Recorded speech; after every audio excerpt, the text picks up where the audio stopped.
In this video I will show you how to make cool intro in CapCut. This will be a great tutorial. Open CapCut, and after that I will add a new project and I will add the intro template. I will leave it in the description of this video to be able to download it, and after that tap on add, and from here click on text to add text.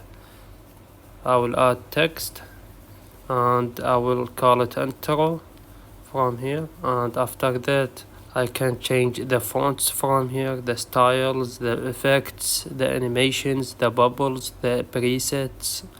I will change the fonts from here really quick, and after that I will add animations and I will choose type 2, this animation. Click on it and I will change it to 1.5 seconds and tap on next, and after that I will adjust the timeline from here. I will delete the CapCut intro, and after that I will adjust it from here really quick, and after that I will reduce the timeline from here a little bit,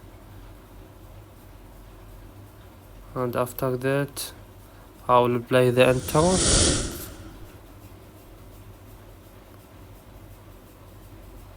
And as you see, that's it. Please leave a like on the video, and if this video helped you out, subscribe to our channel. Thank you for watching.